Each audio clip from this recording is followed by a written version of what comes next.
Welcome. Today we're going to be taking a look at Coimbra. This is a 2 to 4 player dice rolling card drafting dice worker placement game, where you take the role of one of Coimbra's long established houses in the Age of Discovery. You'll be guarding and gaining influence of the council, merchants, clerics, and scholars, trying to become the most influential house. How do you become the most influential house and win the game? By having the most victory points at the end of the 4th round. Now that we know what the winning condition is, let's take a look at the components, setup, and how gameplay works in Coimbra. Now let's take a look at the components. You have the main game board, player boards, dice, monasteries, voyage cards, character cards, favor tiles, crown tiles, cap tile, influence scoring tiles, die tokens. In each player color, you have a lion, pilgrim, markers, die holders, and discs. And finally, your rulebook. Now let's take a look at the setup. We're going to be setting this up for a 3-player game, which takes 13 steps. Step 1, place the main board in the middle of the play area. Step 2, sort, shuffle, and place monasteries. Sort the monastery tiles by the number on the back of the tile. Then shuffle each stack face down. Then draw and place 1 for each space indicated on the main board. You will have 8 1s, 4 2s, and 2 3s. Step 3, shuffle and place influence scoring tiles. Shuffle the influence scoring tiles and randomly place them above the influence tracks with the number of players face up. One side is for 2 and 3 player games, and then the other side is for 4 player games. Step 4, place die tokens. Based on the number of players, you will place a number of die tokens to the left side of the main board. In a 4-player game, you will not place any die tokens.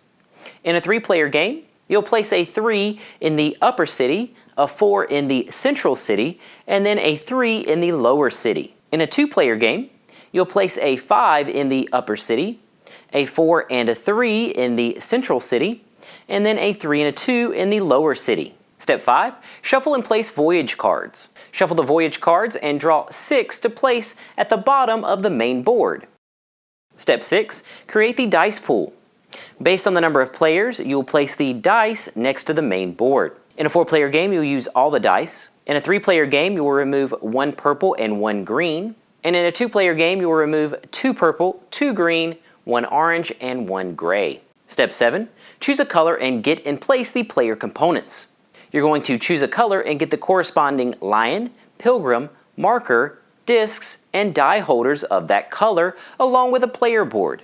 You'll place the player board in the center of your play area. The lion and pilgrim will go next to your board. The 2 markers will go above and below the 7 on your player board for the coin and guard tracks. The die holders will go on the shutter spaces on your player board. 4 of your discs will go on 0 on all of the influence tracks. And then you will place a disc on the 0 on the score track. The rest of your discs can go next to your player board. Step 8, determine the player order. At random, choose a player order and place the player's lions on the corresponding flags on the main board. Step 9, sort, shuffle, and stack character cards. Sort the character cards by the number on the back of the card. Then shuffle each stack. You'll place the 1s to the side, and then you'll place the 2 stack on top of the 3 stack face down. Step 10, place the favor and cap tiles. You are going to place the favor tiles to the left of the main board, and next to the castle level, you'll place these in descending crown order, and the cap tile will go above the 2 crown favor tile. Step 11, draw and place character cards. From the level 2 and 3 stack of characters, you are going to draw 4 face up for the upper city, central city, and lower city, creating 3 rows and 4 columns of character cards. Step 12, place crown tokens. Going from the column closest to the board, top to bottom, and right to left, you're going to place the crown token of the matching color on the first match. If there are none that match that color, then that crown token isn't used for this round. Step 13, display level 1 character cards and choose your start conditions. You are going to display groups of 2 character cards at random from level 1. You will have a number of groups equal to the number of players.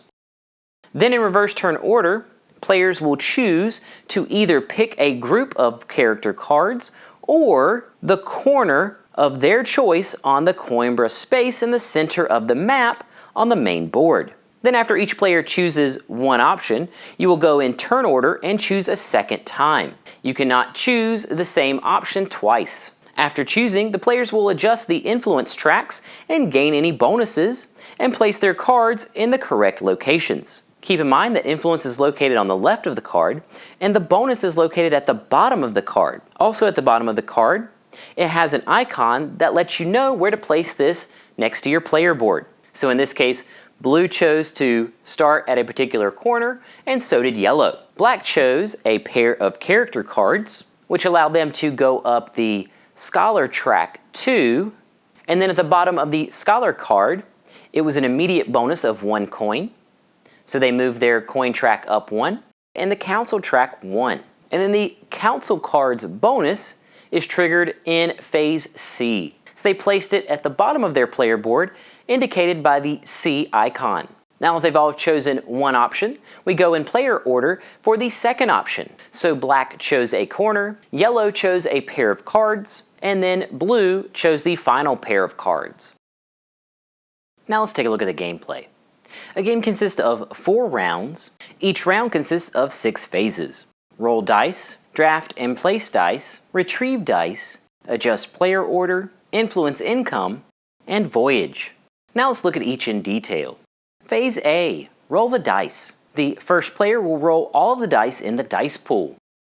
Phase B, draft and place dice. In player order, players will choose a dice to place in a holder and place it on a city location on the left side of the main board. Based on the city location, you'll place the dice in ascending order for the castle and descending order for the upper, central, and lower cities. If playing with less than 4 players, the die tokens are treated like neutral dice.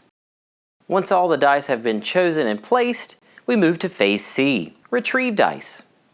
In location order, going with the castle, then the upper city, then the central city, and then finally the lower city, and starting with the leftmost dice in each location. First, you would remove the dice in the dice holder and place it on your shutter icon on your player board. For the castle dice, you will select an available favor tile and gain the reward or bonus. In the upper, central, and lower city, you will acquire a character card in that row, paying the coin or guard cost based on the top left corner of that character card. The cost you will pay is the number located on the dice and carry out the card's actions. If there was a crown token on the card, you would place it in your player area. The card is resolved like in setup. You would adjust your influence track, and then based on the bonus on the card, you would place it next to your player board. When triggering a die token, you would discard the highest influence left in that row. Then you would flip the die token over to indicate that you have resolved that die. Ties in dice value are carried out left to right. After the location is resolved, the cards in that row are discarded. It is during this phase that you want to watch any Phase C bonuses. Once all locations are resolved, we move to Phase D. So black chose the favor tile and gained 7 guards. Yellow chose the favor tile and gained 2 victory points and can move their pilgrim up to 3 places, which they moved by a monastery and gained the benefit, placing their player disc above the monastery. Then we move to the upper city.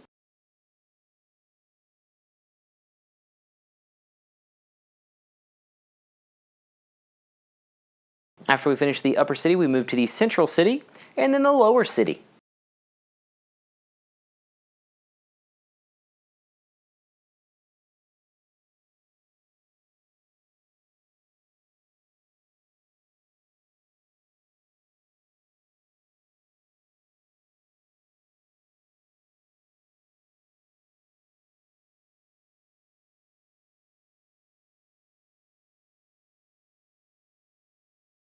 Phase D, new player order. Based on the number of crowns from favor tiles, crown tokens, and player order flags, you will determine the new player order. The most crowns will go first, and any ties are reversed order from the current round. Blue has 6 crowns, yellow has 2 crowns, and black has 0. So blue is our first player, yellow is second, and black is third. Phase E, In new player order, gain the bonus income based on the dice on your player board. Any gray dice indicate the council, and you will go up on your guard track. Orange represent your merchants, and you'll go up on your coin track. Purple represent the clerics, and you will be able to move your pilgrim. Green represents scholars, and you'll gain victory points. And if you have a white dice, that is wild, and you'll get to trigger any one of the 4 tracks. The number on the die are irrelevant, only the color matters during this phase. Then we go to Phase F, Voyage Investment. In turn order, players may invest in 1 voyage. You would pay the guard or coin cost, located above the voyage card, and then place your player disc on that card. These cards give in-game victory points, and multiple people can claim each voyage. Once everyone has chosen to either invest in a voyage or not, we move to the end of the round. At the end of the round, you'll place the favorite tiles back, refill the character cards just like in setup by rows, then place the crown tokens like we did in setup, top to bottom and left to right. Then rounds will continue until the end of the 4th round. Then we would go into the final scoring. The final scoring takes 5 steps. Step 1, score voyages. For each voyage invested in, gain victory points based on the fulfillment of the card. Then step 2, score influence tracks. You'll award victory points based on the majority on each track. Step 3, score your diplomas. You'll score victory points based on the set of diplomas, which there are 5 different diplomas located at the bottom of the cards and monasteries, and score your sets. Step 4, score game in bonuses. Check the game in bonuses on your character cards. And then finally, step 5, score guards, coins, and crowns. You'll total the guards, coins, and crowns and then divide that total by 2. Once you've calculated your total victory points, the player with the most victory points is the most influential house in Coimbra during the Age of Discovery and wins Coimbra.